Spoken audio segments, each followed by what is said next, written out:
Hello छात्रों, इसके पहले जितने भी टॉपिक हम लोग पढ़े हैं वो तो सब आप लोग कक्षा 10 में पढ़ कर आए थे, मगर आज से जो हम लोग पढ़ने जा रहे हैं यानी कि संपर्क में रखे दो लेंसों की संयुक्त फोकस दूरी, यह कक्षा 12 की टॉपिक है। आप लोग इसे अच्छे से देखिए और यह प्रश्न जो होता है लगभग बोर्ड के पेपर में पूछने का चांस होता है। बहुत ही अच्छा टॉपिक है, आइए इसको हम लोग समझते हैं। संपर्क में रखे दो लेंसों की संयुक्त फोकस दूरी, दो ही नहीं दो तीन, अगर तीन चार लेंस भी रख देते हैं तो उसके संयुक्त लेंस की जो फोकस दूरी का फार्मूला प्राप्त होता है हम उसे सिद्ध करेंगे। एक हम उत्तल लेंस लिए हैं, इसका नाम रख देते हैं L1 है, और इस उत्तल लेंस के मुख्य अक्ष पर एक वस्तु ले लेते हैं जिसका नाम है O। ध्यान से देखिए, अब इससे एक प्रकाश की किरण हम क्या करते हैं, इस तरह से आपतित करा देते हैं। ऐसे एक लेंस पर प्रकाश की किरण को आपतित कराएंगे तो यह प्रकाश की किरण, मालूम है उत्तल लेंस जो होता है वो प्रकाश की किरणों को मोड़ने का काम करता है, अवतल लेंस जो होता है फैलाने का। ये मोड़ देगा, प्रकाश की किरण को मोड़ेगा, तो जब मोड़ेगा तो ध्यान से देखिएगा ये एकदम ऐसे जाएगा, यहाँ पर चला जाएगा, यहाँ पर इसका प्रतिबिंब आई डैश बनेगा, ये किस तरह से जाती है, ठीक है। यानी कि यह प्रकाश की किरण इस लेंस पर आपतित हुआ और यह देखिए इसको मोड़कर इस मुख्य अक्ष पर किसी बिंदु पर यानी आई डैश पर प्रतिच्छेद करता है, तो इस वस्तु का यह प्रतिबिंब आई डैश बन जाएगा। अच्छा ठीक है, तो यह लेंस है, तो लेंस से यह वस्तु की दूरी हो जाएगा, यू कर देते हैं। ध्यान से देखिए, यह वस्तु की दूरी हो जाएगा और यहां से यह जो प्रतिबिंब बन रहा है आई डैश, यह आई डैश को हम कर देते हैं, यह हमारा भी डैश है। प्रतिबिंब की दूरी को भी डैश से प्रदर्शित कर देते हैं, यह भी डैश है, ठीक है। एक ही लेंस है,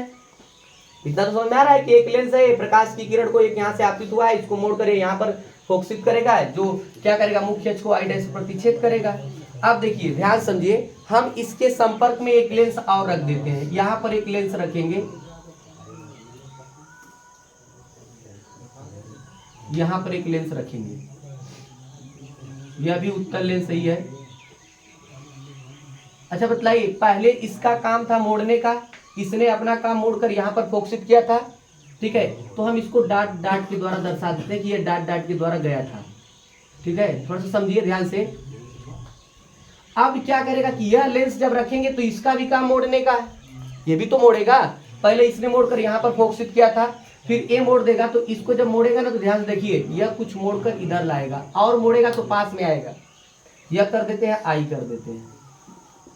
पहले इसका काम था मोड़ने का, इसने मोड़कर यहाँ पर फोकसित किया था, दोबारा क्या करेगा, यह लेंस जब रखेंगे तो यह फिर मोड़ेगा, क्योंकि उत्तल लेंस है, पुनः मोड़ेगा तो प्रकाश की किरण मोड़कर क्या करेगा, इस मुख्य अक्ष को आई पर प्रतिच्छेद कर देगा। तो हम मान लेते हैं कि इस स्थिति में जो इसका प्रतिबिंब बनता है यह भी बनता है, ये वाला प्रतिबिंब जो बनेगा वो भी बनेगा।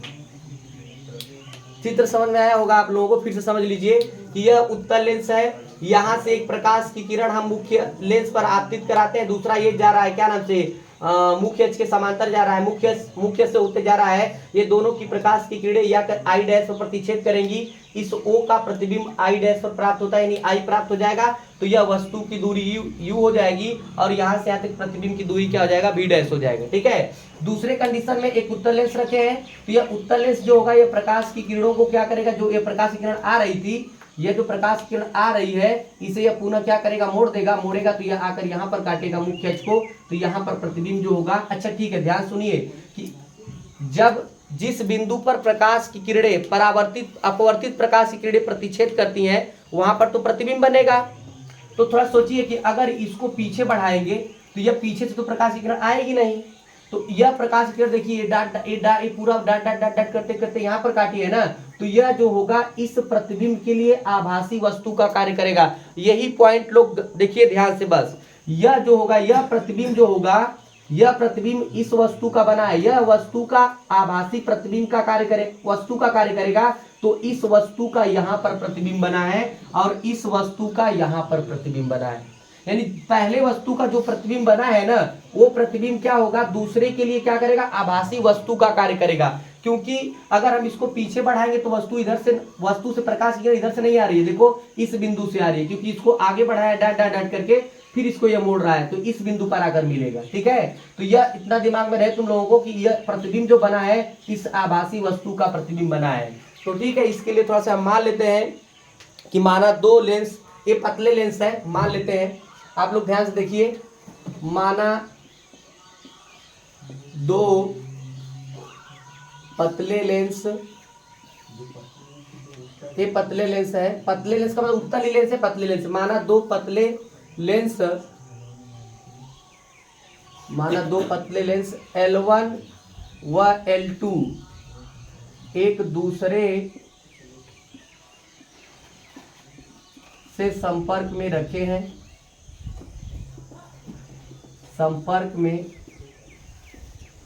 रखे हैं, ठीक है, संपर्क में रखे हैं, जिसकी फोकस दूरी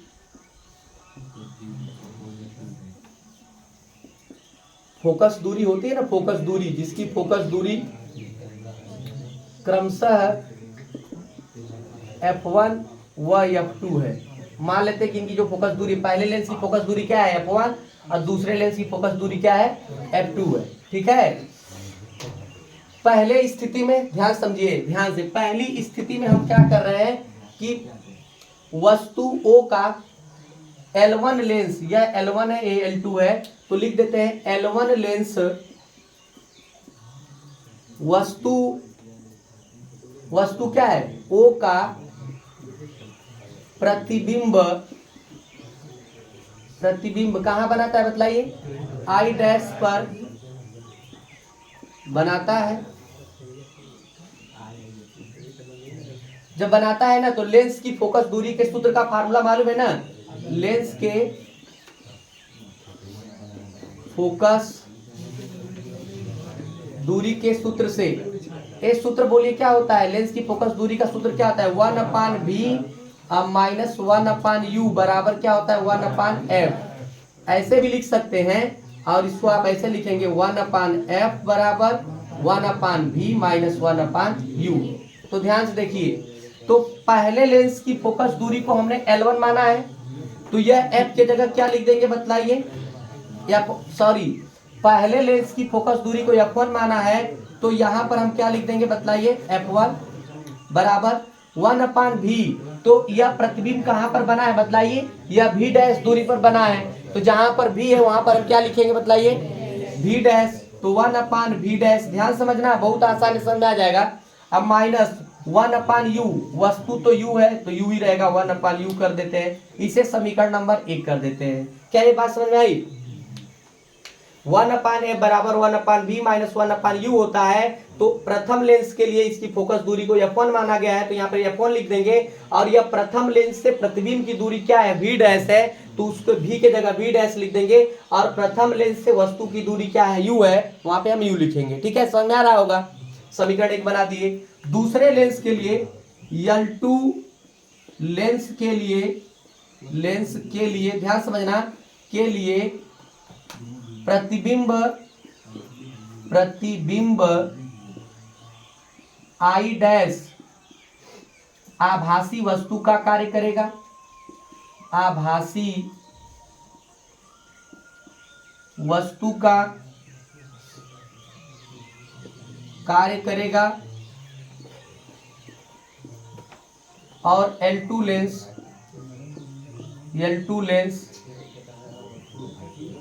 उस वस्तु का प्रतिबिंब कहाँ बनाता है बतलाइए, उस वस्तु का प्रतिबिंब, हाँ I बनाता है ना, I पर बनाता है, I पर ही बना देते हैं, I पर बनाता है, ठीक है, आप सही है। सुन लीजिए, जब ये ऐसा लिख लोगे तो इसका मतलब क्या है कि यहां से, ध्यान समझना, यह फार्मूला क्या होगा, 1/f बराबर 1/v माइनस 1/u लिखोगे, मगर दूसरे लेंस की फोकस को क्या लिखेंगे बतलाइए, f2 लिखेंगे, तो 1/f2 बराबर, ध्यान से देखना, 1/f2 बराबर 1/v। v का मतलब ना, यह v क्या है, ये v है प्रतिबिंब की दूरी, तो प्रतिबिंब की दूरी कितना है, v है, ठीक है, 1/v लिख देते हैं, माइनस यह u का मतलब क्या है, देखिए ये आभासी वस्तु है ना, तो इसका मतलब यह दूरी वस्तु है, बात समझना, यह वस्तु है, तो वस्तु की दूरी को किससे डिनोट करेंगे, यहाँ पर v डैश से। यह वस्तु का दूसरे लेंस के लिए इसको नहीं लेंगे, दूसरे लेंस के लिए यह वस्तु है, तो यह आपका क्या हो जाएगा v डैश। तो 1 अपान क्या लिख देंगे बतलाइए, v डैश। और इसे हम समीकरण नंबर क्या कर देते हैं बतलाइए, समीकरण नंबर 2 कर देते हैं। क्या समीकरण 1 और 2 समझ में आ गया? अगर समीकरण 1 और 2 समझ में आ गया तो एकदम आसान है। आप एक काम करिए कि समीकरण 1 को जोड़ दीजिए किसमें, समीकरण 2 में। जब जोड़ेंगे ना तो इसका लेफ्ट हैंड साइड में जुड़ेगा, तो जोड़ो क्या हो जाएगा 1 अपान f1, अब प्लस कितना आ जाएगा 1 अपान f2 बराबर, अब इधर जोड़ना है, ये क्या बतलाइए 1 अपान v डैश माइनस 1 अपान कितना है u, और इसमें जोड़ देना क्या बतलाइए 1 अपान प्लस 1 अपान v, अब माइनस क्या माइनस 1 अपान v डैश, माइनस 1 अपान v डैश। देखो कुछ बर्बाद हो जाएगा, ये माइनस 1 अपान v डैश से प्लस 1 अपान v डैश, ये दोनों बर्बाद हो जाएंगे, काट दो इसको। तो 1 अपान f1 प्लस कितना आ जाएगा 1 अपान f2, अब बराबर क्या बचेगा 1 अपान v, अब माइनस 1 अपान u। यदि दोनों लेंसों की संयुक्त फोकस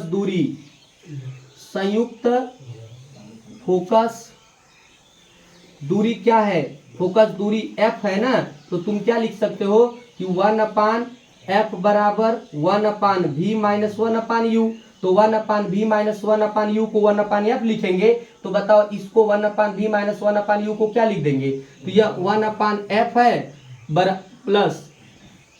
f1 है ना, 1 अपान f1 प्लस 1 अपान f2 बराबर, बताओ इसको क्या लिख देंगे